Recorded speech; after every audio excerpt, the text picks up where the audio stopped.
నమస్తే, welcome to 9+ news. సొమ్ము ప్రజలది, సోకు నిర్వాహకులది అనే వ్యాఖ్య ఇప్పుడు పాత బస్తీలోని ఫలక్నామా కాళీమాత దేవాలయ వివాదానికి సరిగ్గా సరిపోతున్న పరిస్థితి నెలకొంది. భక్తుల విశ్వాసానికి కేంద్రంగా ఉన్న ఆలయం ఇప్పుడు ఆదాయ పంపకాల గొడవలతో పోలీస్ స్టేషన్ వరకు చేరటం కలకలం రేపుతోంది. హైదరాబాద్ పాత బస్తీలో పేరుగాంచిన ఫలక్నామా కాళీమాత దేవాలయంలో ఆదాయ పంపకాల విషయంలో కుటుంబ సభ్యుల మధ్య విభేదాలు తీవ్ర రూపం దాల్చాయి. ఒకే కుటుంబానికి చెందిన వారు ఆలయ నిర్వహణలో భాగస్వాములుగా కొనసాగుతుండగా ఆదాయ పంపకాలపై తరచూ గొడవలు జరుగుతున్నాయని సమాచారం.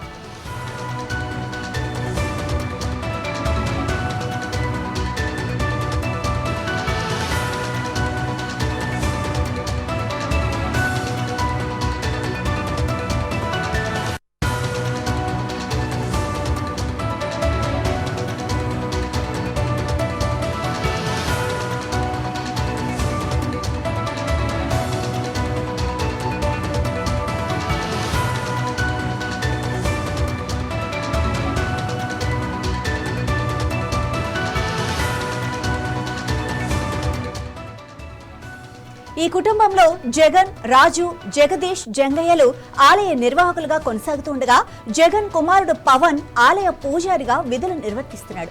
అయితే ఆలయానికి వచ్చే ఆదాయాన్ని ఎలా పంచుకోవాలి అన్న విషయంలో గత కొంతకాలంగా విభేదాలు కొనసాగుతున్నట్లు తెలుస్తోంది. తాజాగా శుక్రవారం ఆలయంలో వచ్చిన ఆదాయాన్ని వాలంటీర్లు అంకిత్, నవీన్ ఆటోలో తీసుకెళ్తున్న సమయంలో పరిస్థితి ఒక్కసారిగా ఉద్రిక్తంగా మారింది. అదే సమయంలో జంగయ్య వారిని అడ్డుకొని నగదు లాక్కోవడానికి ప్రయత్నించినట్లు సమాచారం. ఈ ఘటనలో వాగ్వాదం, తోపులాట చోటు చేసుకుని వారు అక్కడి నుంచి తప్పించుకొని వెళ్లిపోయినట్లు తెలుస్తోంది.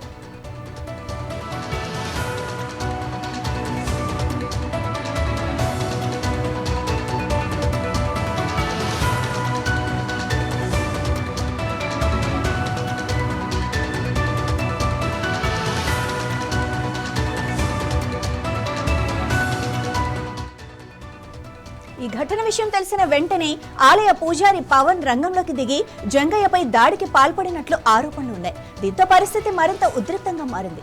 ఈ ఘటనపై జంగయ్య పోలీసులకు ఫిర్యాదు చేయగా అదే సమయంలో వాలంటీర్లు అంకిత్, నవీన్ కూడా పరస్పరంగా పోలీసులకు ఫిర్యాదు చేసినట్లు సమాచారం.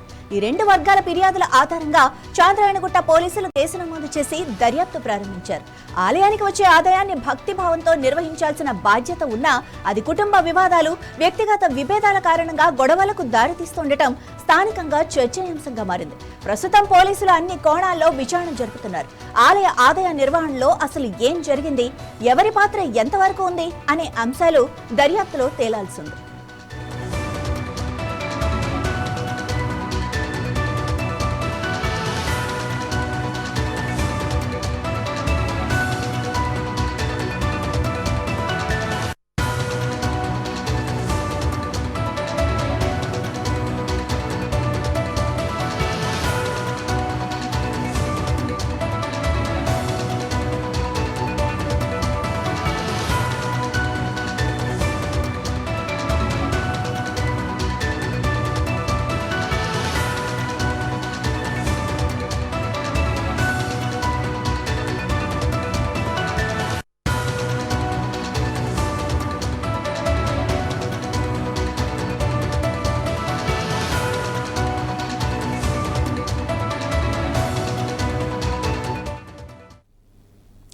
ఒకే కుటుంబం నడుపుతున్న ఫలక్నామా కాళీమాత ఆలయానికి సంబంధించి వివాదానికి సంబంధించిన మరింత సమాచారం మా ప్రతినిధి రాజ్ కుమార్ అందిస్తారు. రాజ్ కుమార్, చెప్పండి.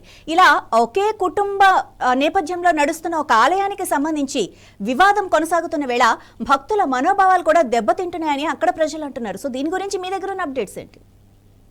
Yes, correct Madhavi. హైదరాబాద్ పాత బస్సులో ఫలక్నామా కాళీమాత దేవాలయంపై ఈ నలుగురు కూడా, అంటే వీళ్ళందరూ కూడా ఒకే కుటుంబానికి రక్త సంబంధికులు, పాలోళ్ళు అంటారు మనం. సో వీళ్ళు ఈ నలుగురి సంబంధించిన గొడవ కాస్త అక్కడ భక్తులకు చాలా ఇబ్బందిగా మారింది.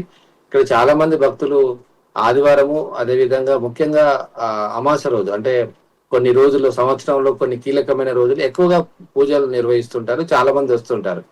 కానీ గడిచిన కొన్ని సంవత్సరాల నుంచి ఈ గొడవ నడుస్తూ ఉంది. ఇది యాక్చువల్లీ రైల్వే భూమిలో ఉంది, రైల్వే స్థలంలో ఉంది. అయినప్పటికీ వీళ్ళ ఆధీనంలో తీసుకొని గత కొన్ని సంవత్సరాలుగా పూజలు నిర్వహిస్తున్నారు. ఈ పూజలు వీళ్ళు పూజారులు, నలుగురు పూజారులు. సో ఇది మాదంటే మాదని ఈ అన్నదమ్ముల కొడుకులు ఎవరైతే ఉన్నారో జగన్, రాజు, జగదీష్, జంగయ్య వీళ్ళందరూ ఒకే కుటుంబానికి సంబంధించిన సభ్యులు.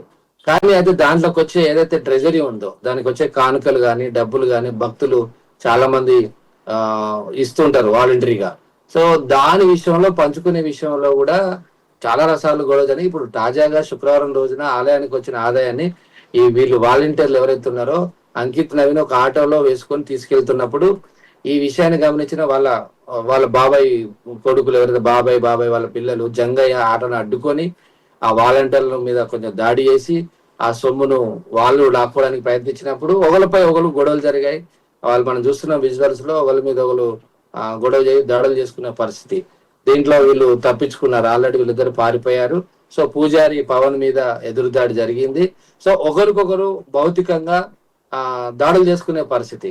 సో ఇది చాలా సార్లు గొడవలు జరిగాయి. ఇంటర్నల్ గా లోకల్ గా పెద్ద మనుషుల దగ్గర వీళ్ళు కూర్చొని మాట్లాడుకున్నారు. అయినా కూడా ఇది మాదంటే మాది, ఎవరు కూడా రాజీకి వచ్చే పరిస్థితి లేదు. నలుగురిలో పోనీ కొంత ఒక నెల చేసుకున్నారట. కానీ అది కూడా వర్కౌట్ కానప్పటికీ ఎప్పుడైతే ఎక్కువ డబ్బులు వస్తాయో అప్పుడు అది మాదంటూ వీళ్ళు ఈ నలుగురు ఒకే కుటుంబానికి చెందిన వ్యక్తులు పూజారులుగా ఉంటూ ఇటు పూజలు చేయడంలో కొంత క్లారిటీ లేదు. ఆ తర్వాత వచ్చిన పైసలు అది ఎలా పంచుకోవాలి అనే దాని మీద గొడవలు. సో దీంతో అక్కడున్న భక్తులందరూ కూడా కాస్త అసహనానికి అసంతృప్తికి గురవుతున్నారు. చాలా మంది ఆరోపణలు చేస్తున్నారు. ఇలా ఒక దేవుని దగ్గర ఇలాంటి గొడవలు ఏంటి అనే చాలా మంది భక్తులు అయితే బాధపడుతున్న పరిస్థితి. రాజ్ కుమార్, ఒక వ్యవస్థను నడిపినా, ఒక టెంపుల్ నడిపినా కూడా, ఏదైనా కూడా ఒక బిజినెస్ కి సంబంధించిన వ్యవహారాల్లో ఎంతమంది పార్ట్నర్షిప్ ఉన్నా కూడా మొదటి నుంచి ఒక పద్ధతి అనేది ఉంటుంది. అంటే ఖర్చు అయినా ఎలా పెట్టాలి, లాభమైనా ఎలా పంచుకోవాలి అని. సో ఈ కుటుంబంలో అలాంటి క్లారిటీ లేదని అనుకోవాలా మొదటి నుంచి? లేదు, వాస్తవానికి మనం చాలా చూస్తాం. ఏదైనా టెంపుల్ నిర్వహించినప్పుడు దానికి ఒక ట్రస్టీ ఉంటాడు, దానికి ఒక వ్యవస్థాపక అధ్యక్షుడు అంటారు, దానికి ఒక కమిటీ ఉంటుంది, సెక్రటరీ, ఆ తర్వాత ట్రెజరీ, ఒక కార్యవర్గం అంటే ఒక బైలాస్ ఉంటుంది. ఏ గుడికైనా అది చిన్నదైనా పెద్దదైనా. ఒకవేళ ప్రైవేట్ వ్యక్తులు కొంతమంది చాలా మంది భక్తితో కొన్ని టెంపుల్స్ కడతా ఉంటారు. సో అది గవర్నమెంట్ ఎండోమెంట్ కింద రాకపోయినప్పటికీ కొన్ని చిన్న గుళ్ళు నడుస్తూ ఉంటాయి. కానీ దాన్ని కూడా ఒక పద్ధతి ప్రకారం పూజారి ఉంటాడు, దానికి ఒక వ్యవస్థ ఉంటుంది, బైలాస్ ఉంటుంది, కార్యవర్గము అంటారు.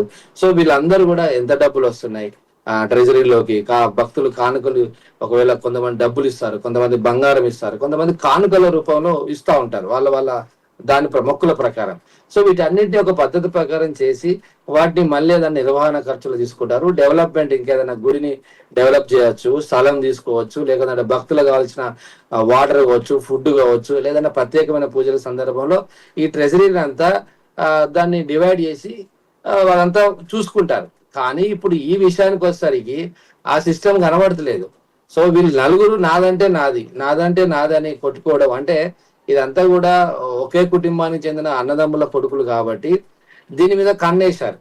సో ఇప్పుడు ఒకరికి దక్కద్దంటే ఒకరు దక్కద్దంటూ ఈ నలుగురు గొడవ పట్టుకోవడం, పోలీస్ స్టేషన్కి వెళ్ళి ఒకరి మీద ఒకరు పరస్పర కేసులు, వాళ్ళ మీద వీళ్ళ మీద వీళ్ళు చంద్రాయగుట్ట పోలీస్ స్టేషన్ లో కేసులు కూడా వీళ్ళు పెట్టుకున్నారు. నా మీద ఫిర్యాదు చేశాడు ఒకతనైతే, మళ్ళీ రెండో వ్యక్తి నా మీదనే ఫిర్యాదు చేశాడు, నన్ను అడ్డుకున్నారని మళ్ళీ వీళ్ళు ఫిర్యాదు చేశారు. అంటే ఈ గుడికి సంబంధించిన సెన్సిటివ్ భక్తుల మనోభావాలు సంబంధించింది. ఇదేం వ్యాపారం కాదు. వైన్ షాపో, కిరాణా షాపో, హోటల్లో అంటే మన జనరల్ చూస్తాం, పార్ట్నర్ల మధ్యలో కొంచెం గొడవలు వస్తాయి, కోర్టుకి వెళ్తారు, లేదంటే పెద్దల మధ్యలో ఉండి ఏదైనా గొడవ సర్దుమరిగి ఎవరో ఒకరు దాన్ని పంచుకునే ప్రయత్నం చేస్తారు. మనం చాలా ఇలాంటివి చూస్తాం పార్ట్నర్షిప్ లో. కానీ ఇది బిజినెస్ కాదు కదా, ఇది ఒక గుడి కదా. ఈ గుడిని కూడా వ్యాపారం కంటే ఇంకా అధ్వానంగా మార్చడంపై అక్కడున్న లోకల్ గా ఉన్న భక్తులందరూ కూడా చాలా అసంతృప్తి వ్యక్తం చేస్తున్నారు. ఇది పద్ధతి కాదు. మేము వచ్చి భక్తులుగా పూజలు చేస్తామంటే ఇస్తున్న కానుకలు వీళ్ళు సరిగా నిర్వహించలేకపోతున్నారు. సో ఇది చాలా పెద్ద పొరపాటు. దీని మీద ప్రభుత్వం కూడా దృష్టి పెట్టాలి. దీన్ని ఏదో ఒక విధంగా ప్రభుత్వం ఆదిలో తీసుకోవడమా, లేకపోతే ఒక వ్యక్తికి ఏదైనా ఎవరికైనా నిర్వహించడానికి ఇవ్వడమా, లేకపోతే ఈ నలుగురికే ఒక 3 నెలలు లాగా సంవత్సరం వీరు నిర్వహించుకోవాలా, అసలు ఏదో ఒక పరిష్కారం చూపించాలని అయితే అక్కడున్న స్థానికమైన భక్తులు అయితే డిమాండ్ చేస్తున్నారు. Madhavi. Right, thank you Raj Kumar.